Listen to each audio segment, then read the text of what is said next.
मोरे होठुआ से नथुनिया गुलेल करेला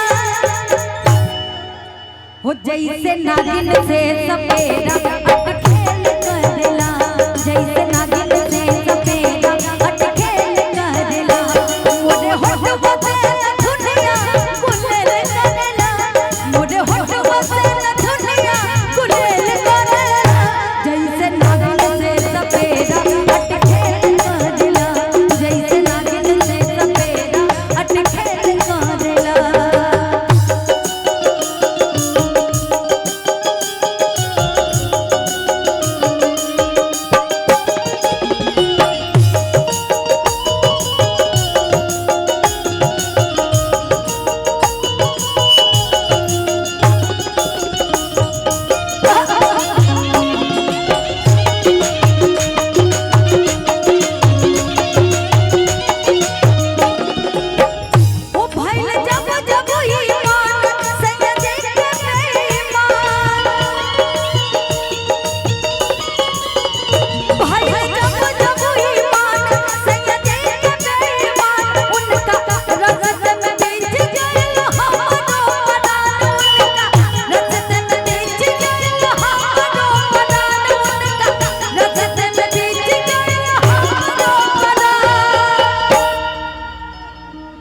जैसे नखरा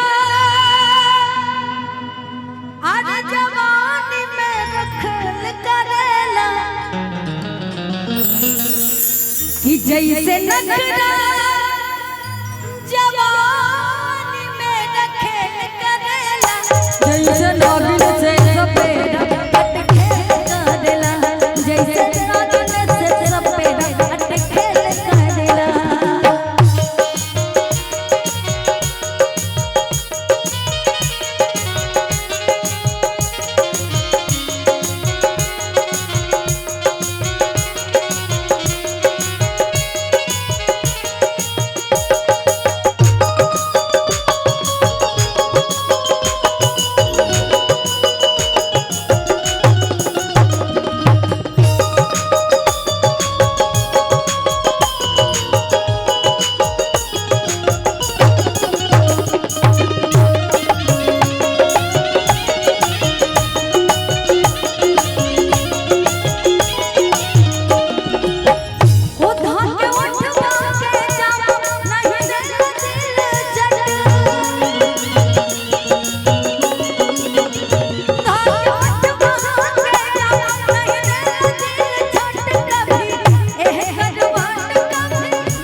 जैसे नखरा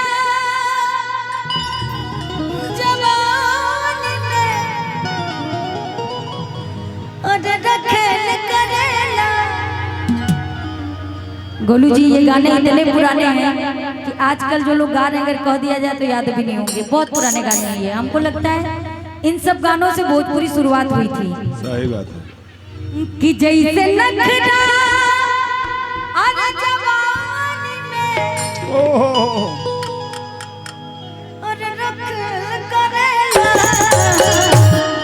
कि जैसे नागिन से सपेरा अटखेल